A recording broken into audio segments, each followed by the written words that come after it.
Everyone talks about going abroad, but no one really talks about what happens when you come back home. You will not hear the part where after the flight lands and that part where the celebration ends. And definitely you will not hear the part where you're in a room alone wondering, did I make the right choice? So today I've finally decided to share how life is like leaving UAE close to 12 years, coming back to Uganda, settling there permanently, what it has taught me, what shocked me the most, and what you must do before you even start thinking about coming back home. Let's get into it. Most people who meet me, especially those who are still working abroad, they tend to ask me, my brother, how did you manage to settle back home when your life seemed to be set in UAE? But honestly, the story goes way back to 2011 when I decided to go to UAE for greener pastures, just like anyone else searching for greener pastures. The plan was simple: go to UAE, work for 2 years,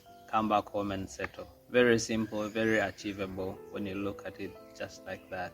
But life, life has a way of changing goalposts. Every time you achieve something, goalposts change to something else. Every time you think you're about to score, the goalposts change. You go there thinking, I'm going to save money, buy a plot. You get the plot, but the goalposts change. Now you're thinking, I need to put something in that plot. You're already in 2 years. Now how are you going to develop that plot? Your mind thinks so hard, and by the end, 2 years become 5 years become 7, and 7 years, you're in the 10th year, you're thinking, when will I ever go back home? So that is how you end up being comfortable. 12 years, 20 years. I know people who have been there 15 plus years. As you can see, one thing leads to another. Motivational speakers, of course, they will tell you, stick to the plan. If you plan to do this, make sure you stick to it. But on ground, really, when you're working through these things, it's a bit different. Just like the popular saying, ku ground wilala muko. In the middle of all that, though, there are things that force you to think otherwise. You start working over Christmas. You call people at home, let's say during festive seasons, and no one even wants to pick your call. You're there to change their lives, but when you call them over Christmas, for example, someone will text you like, oh, I'm enjoying ABC. Can I call you later? And you can imagine that is the person you're there to change their life, and they are putting you on hold when it matters the most. And then there are these people who will tell you, come join. You keep wondering, join from Abu Dhabi, through the phone, through WhatsApp, through what exactly? But of course, all that, when you haven't achieved your goals, when you have your mindset on something that you haven't achieved yet, you still keep grinding. Christmas, you'll be at work. Eid, you'll be at work.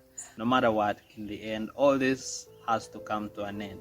And it's so enslaving in the sense that most countries out there, you'll have the best life set for you. You have the best internet, best roads, you have good medical care and all these things which are above the standards in our countries, and you would want to feel comfortable and enjoy these things, but these things are for a while. As you're living in that country, you never know, you could be deported the next day, so don't be so comfortable. And I believe some of the things that push me out of expat life is missing family, missing that connection with family. Every time you come for holidays, you feel the gap increasing every other vacation. You find the people you used to know no longer know you. You find all these kids are introducing themselves to you. They're all grown up, they're adults now, and they remember you. They tell you the stories, how they came to know you, but you can't remember them. That is the time you're supposed to be thinking, wow, I need to go back home. And now, before we talk about how I came back home, we need to talk about the biggest mistakes people working abroad make. And this cuts across all countries. It doesn't matter whether you're in UK, US, Canada, UAE, Saudi Arabia. It doesn't matter where you are. These mistakes are very common, and they cut across, making it almost close to impossible for anyone to return home with a sane mind. The first is that foreign lifestyle trap. This one, I think, catches almost everyone, even me. I'm guilty of that. You reach there, you become comfortable, health facilities, roads, accommodation, internet, and you start feeling, I could get used to this. And then you start forgetting why you went there in the first place. And that is how 2 years become 5, 5 becomes 7, 10 years later you're wondering, will I ever go home? Should I even bother going back home? You're super detached from reality. Another mistake is no savings, that fake comfort. Now for this one, without savings, definitely you cannot make it anywhere. It doesn't matter where you are. Without savings or investing, you cannot make it anywhere. But it gets worse when you're coming back from abroad and you're settling in the country back home where you don't have any single saving. As for me, my comfort came from knowing that the longer I stayed, the bigger gratuity I'll come back home with. So that too played into extending years to that period. At the same time, it's a risk. I know very many people who were terminated and they never got their gratuity. So it's a thin line between savings and no savings in the end. The third mistake is one income danger. If you're coming back home with no stream of income, it's going to hit you hard. Just be ready. What my friend did, he built rentals which are 3. He stays in 1 and rents out 2. So he has income to last him for some time. At the same time, he doesn't have to pay rent anywhere. So that alone gives you breathing room as you settle in. You can do that, or you can try something else, but make sure that there is some slight income that comes in. It doesn't matter whether it's 500,000, believe me. Once you reach on the ground, even 500,000 per month will be a huge lift to your income.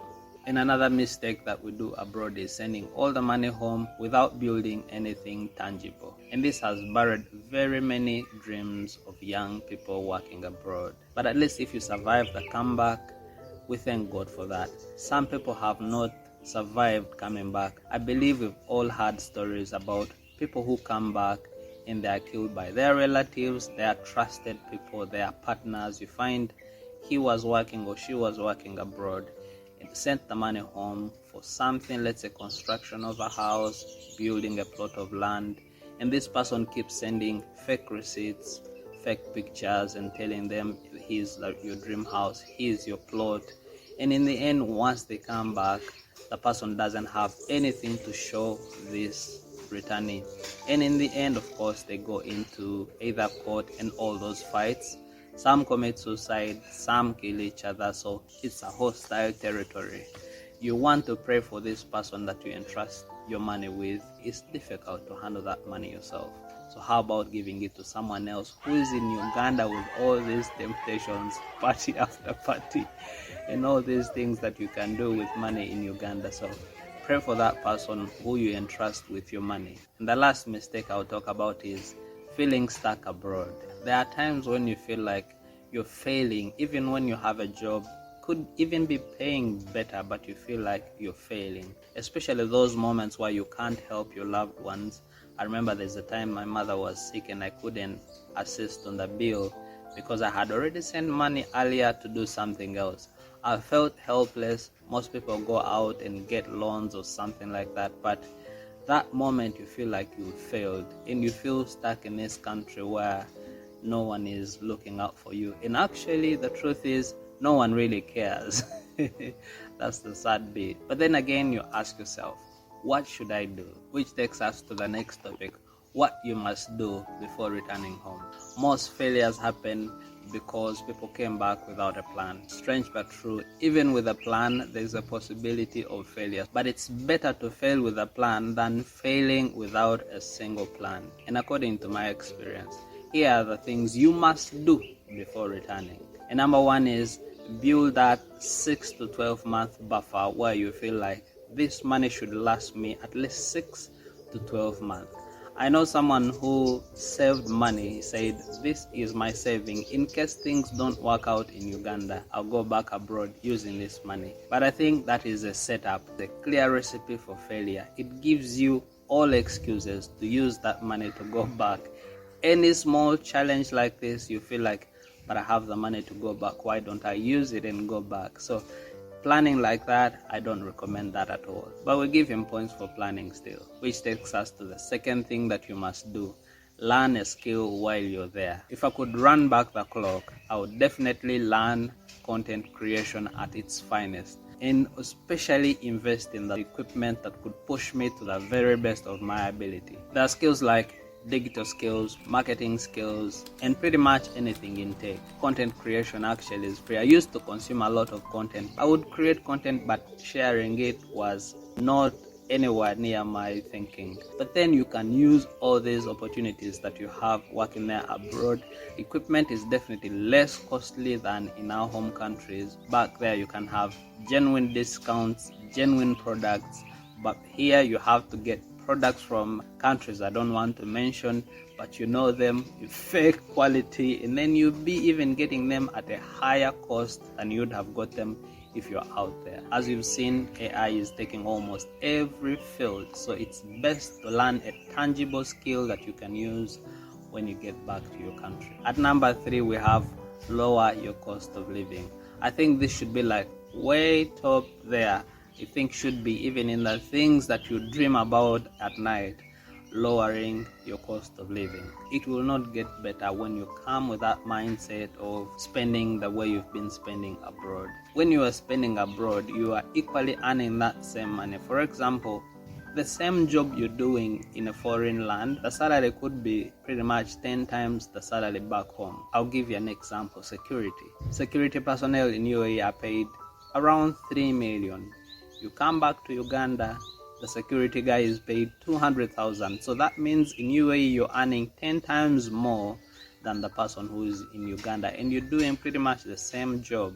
That is why up there you can be excused for spending 10 times more than your colleague back in Uganda. So cutting the cost of living is going to go a long way to help you settle back in the country. Which takes us to number 4, building streams of income before you land. I was fortunate enough to be linked to knowledgeable people in finances, and I ended up buying shares in companies that would give me dividends. It's just once a year, but it's something, it's not nothing.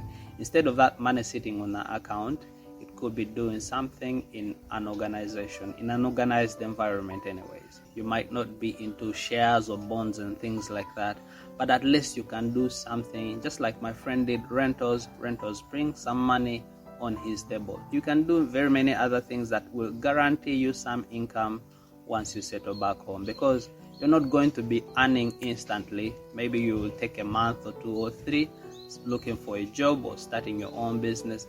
And remember, it will not take off immediately. So you will need some stream of income. You can't be in Kampala especially without spending money. You will need money definitely to spend. So this is one way of settling in.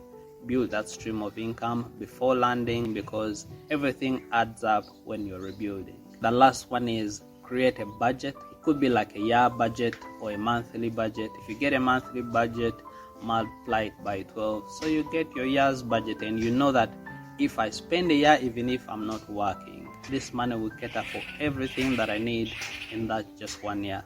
You could save that money, you could invest that money and get returns on investment, but that is a huge topic to finish in just this episode.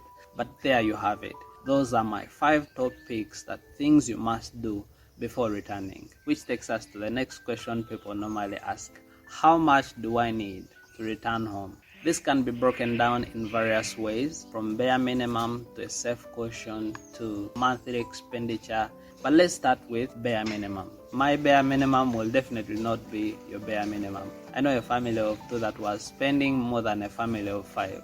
So it can't be the same. You have to use your budget to see what fits in your bare minimum. But in the end, your budget and discipline will see you through. And then the next thing is the safe caution, how much you think you would need. I would want to look at the safe caution as periods from 6 months to 12 months. If you will survive that wait to get a job, for your business to pick up, you can't say this much will last this long. But I think it's best when you have a budget, you will see, if I'm spending 1 million a month, multiply it by 12, so you know that if you save 12 million, you have a safe caution, and this will give you breathing space. And then also do a monthly reality check and know how much you need every month.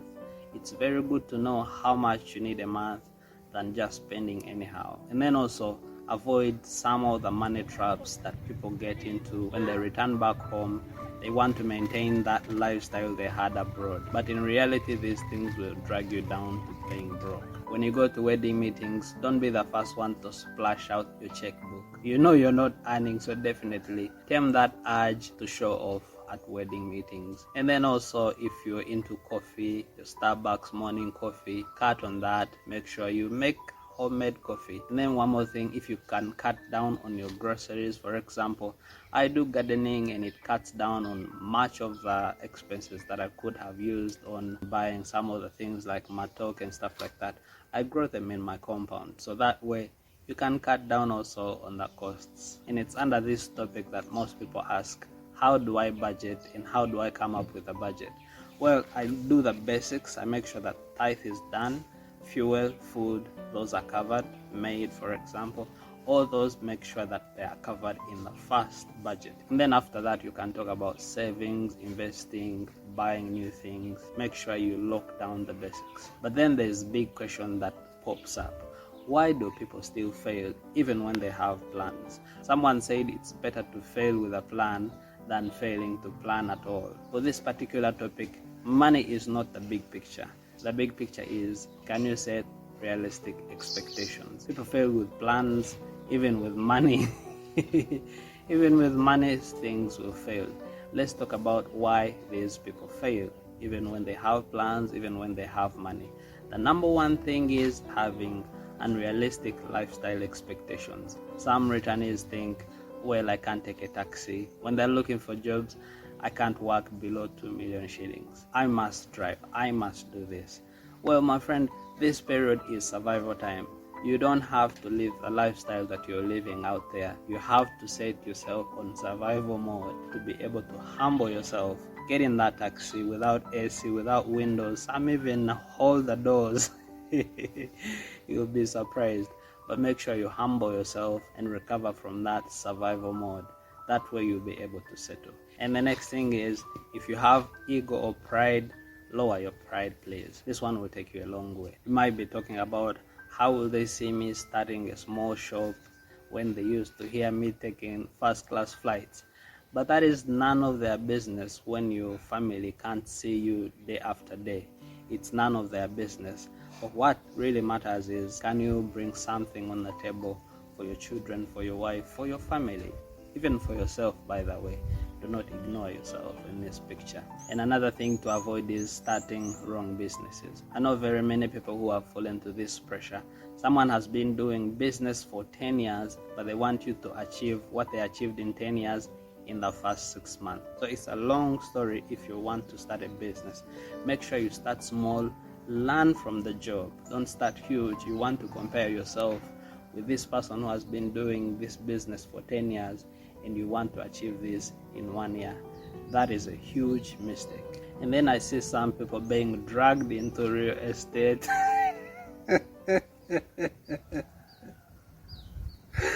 Real estate.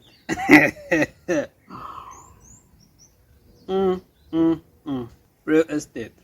Don't even bother. I've been trying to get rid of one plot. It's just 50 by 100. But I started selling it in March. We're in November. Still, I haven't. Oh my goodness. Real estate, don't even think about it. Let's move on to the... Anyways, the next is the 6 month that I've told you. Some people run out of cash within that 6 months. I remember back in the day when I used to come for vacation, people would save for those 30 days or 60 days vacation. But believe me, by 15 days, you have already consumed all the money. That is like half of the time. You're left with like 15 days when you're broke, when you're completely broke. The only thing that is saving you is because you bought a return ticket. You know that no matter what, your return ticket is already in your hands. So most people tend to fall in this trap. You find you've saved for 6 months, but you've used the money in the first 2 months because of your expenditure habits. So make sure you tame that. don't fall victim for this kind of spending. And most of this spending leans into this one, which is you can't save everyone. Just know that. It's very okay to help people, but when helping them puts you in danger, I think that's why you have to draw the line. But whatever you do, make sure it doesn't affect your survival. And the next thing most people ask me is, should I get a job when I return or should I start a business? That is like business versus a job. Here are the things that will assist you in knowing whether you should start a business or whether you should look for a job once you return. One thing you should know is finding a job is not easy. It will take you 6 months to 1 year looking for a job. So don't think that you will get a job easily. The same way, businesses also are very hard to thrive. You have to look at this particular topic very, very closely. Let's tackle the job part and we see when it makes sense to get that job. First thing, you have to be with employable skills. But if you have skills, for example, I was doing ATM work for 9 years, but you couldn't find where to apply these skills. Most banks, they already have their internal staff doing their ATM work. It makes me feel like I'm skillless. You apply for these jobs and you never receive a call because people already have their circles where they tap this talent from. So make sure that if you're looking for a job, you have employable skills and lower your expectations. The salary you're earning abroad will not be the same salary these people will give you back home. When you're looking for a job, make sure you're into stability, you've never run a business, you want mentorship, and at the same time, you have employable skills. These are the factors to consider when you need a job. And then also for starting businesses, make sure that you've ever done the business that you want to venture into. This one will help you use your previous knowledge to push you to the next level. One of my friends was a barista. When he went to UAE also to do the barista work, he came back, he started up a barista school. He teaches about coffee, making coffee and all that, so he uses his previous knowledge, experience in UAE and push his business to the next level. This is the knowledge you can use to know whether you should go for a job or whether you should start your own businesses. And then there's another friend of mine, their family are into curtains, curtain rods, all that interior design business. He used to help out during holidays, so it made sense to him just to go into family business. So that too will help you to determine which route you should go to, whether to look for a job or start a business. You might be wondering what I did. I was lucky enough to be knowing some people who are in finances and they gave me this knowledge. I invested in shares and some of the money I bought a car, which was a very good investment. I don't take it as a liability because the amount of money that I use in transportation alone, if it's public means, is more than I use for fuel. So you can also gauge and see which option is better for you. But yeah, those are the things that saved the day. Gigs, shares, and eventually I got a job that can push me into settling back home. So there you see, bit by bit, everything adds up in the end. Which takes us to the craziest question I've ever been asked. Can you return with zero savings? The simple answer is yes, you can return with zero savings, but the condition to return with zero savings shouldn't be a choice. I know 2 people who returned, it wasn't their choice. One was because of the COVID layoff, and another one he delayed to return and was terminated. In that sense, you pretty much come back with zero. It's not your plan, but you have to come back regardless. So if you're terminated, that is understandable. You'll come back with zero savings. But there shouldn't be an excuse of knowing that you're going to come back after like 10 years out there and you come back with zero savings. That shouldn't be an excuse. This should be a wake-up call to start saving. No matter how small it is, it's the start of something. And as the famous phrase goes, east, west, home is best. Trust me, if you have zero saving, east west will be the best. Home will never be the best when you have zero savings. So make sure you start saving. But anyways, let's be serious for a moment. When you return with zero saving, you have to make sure that you come back with humility. You have to make sure that you come back when you really know that you have to start from ground zero. And ground zero, I mean really ground zero. Because in the end, it will not be how much you have saved up to come back home. It will be how you're ready to start over, start right. In the end, whatever you do, whether you came with a plan, whether you came without a plan, zero savings or not, budget covered or not, whether you have all these things covered, make sure you're coming back home to build a life that you will not want to escape from in a very, very long time. This one will help you to push through no matter what challenge you face. And that is when you will say that east, west, indeed, home is best. Build a simple life, peaceful life with your family, reconnecting with people that want to reconnect with you, and a life connected with God, because with God, nothing is really impossible. As for me, I didn't start from zero, I didn't start afresh, I started right. Start with God, get a hobby. I started urban gardening and content creation. You can do something that you really enjoy doing in that free time, so your mind is not all the way stretched to the things that could have, should have, and all that. Content creation, urban gardening, spending time with family, these have helped me settle back in like I never left. In case you're out there thinking or planning to leave that foreign land and you want to settle back home, I pray that you get whatever you need. Start small, start practical, plan, budget, grind. These things kept me grounded. Make sure you plan to come home and start right. If you start right, every mistake is a lesson.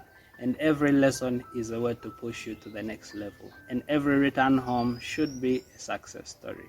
I wish you all the best, and I wish that you make it.